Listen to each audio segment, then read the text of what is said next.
Hey guys, Andy Broom, CSG. Good friend Anthony Ranaudo here, Cards and Cultures with us. And he's got some cards with him here today he's going to submit, but they're not his cards. So I'm gonna let Anthony explain what's going on here. Absolutely, thank you, Andy. Anthony Ranaudo from Cards and Culture in Baton Rouge. We're a collectibles shop. I'm a former college baseball player, MLB player. And so some of the things that I've been doing is working with professional athletes to help build their collection from A to Z, getting them cards, kind of organizing them. I have my card specialist, Jonah Smith, with me, and he kind of goes through and lets everybody know, the grades and advises which ones we think we should get graded or vaulted.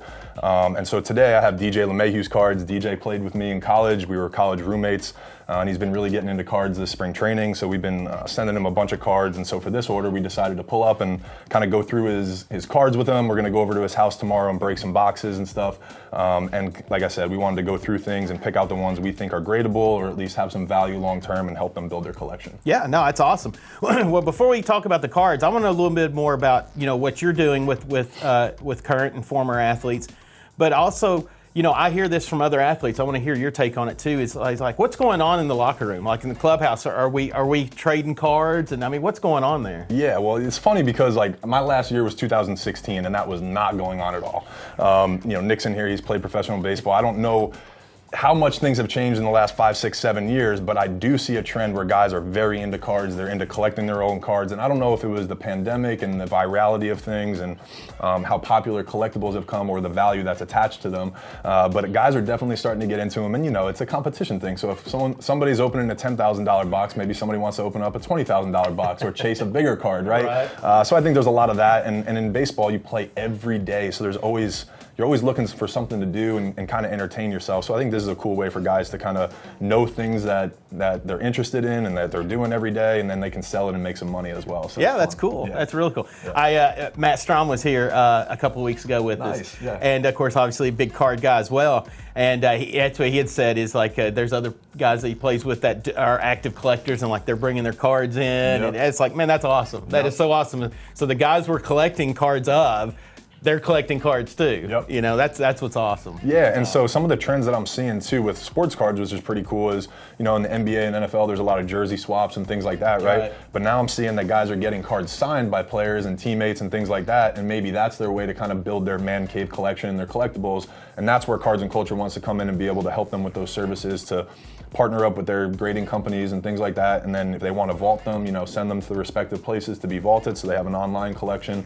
and kind of advise them through the whole process and kind of educate them of which cards to put in loaders and how to do that and all that stuff. Yeah, that's really awesome. Yeah. Cool. Yeah. Well, all right, let's talk about cards. Yeah. So we've got a few cards here. What's a highlight here? Yeah, so DJ's been ripping a lot of the Series 1 that's come out, so sent him a bunch of those, but he's also into triple threads. One of the things I need to teach him is how to put things into top loaders because they're sliding in and out, but also I provided him with the top loader, so he probably just needs to know which sizes fit with which card. But right now he's got some really cool ones from triple thread. So he got a triple patch auto of Bregman, Altuve, and Yordan Alvarez, 9 out of 9, nice. Which is really cool with 3 great patches. So I told him that I think you should get this graded. Again, we're going to look over and have Jonah kind of inspect them and decide, if we think it's going to get a quality grade or not. Yeah. We got a really cool sticker card of Jose Ramirez. Just again, this one's numbered out of 18, which is really cool. Nice. So this guy's just been a solid player over the last couple of years. I think is a great one to get graded. And this one is just fun because I think this is DJ's probably first one of one that he's pulled. Jeff Bagwell, he's staying with the Astros themes. He's not super thrilled about that.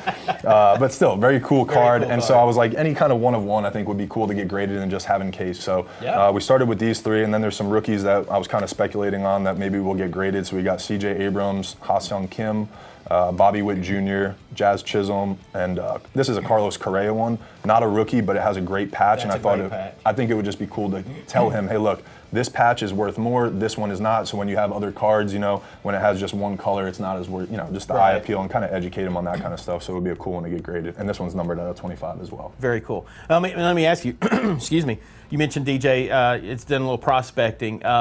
Do you do any prospecting, or do other athletes, they seem to be doing the prospecting, or are they collecting, certain, whether it's themselves or teammates? What kind of trends do you see? That's what I think I see is they're which is super fun for me because then I'm writing down who they're they're collecting, right? Because they're a big leaguer. They're in the game. They're seeing it every day. So they're getting certain guys that they might see as valuable, or, hey, this guy's the next guy, or maybe in 3 or 4 years he's going to be a great player, right? Or he has a personal connection with, or something like that. So I think those are the things that I'm seeing. Guys are sending them across the clubhouse.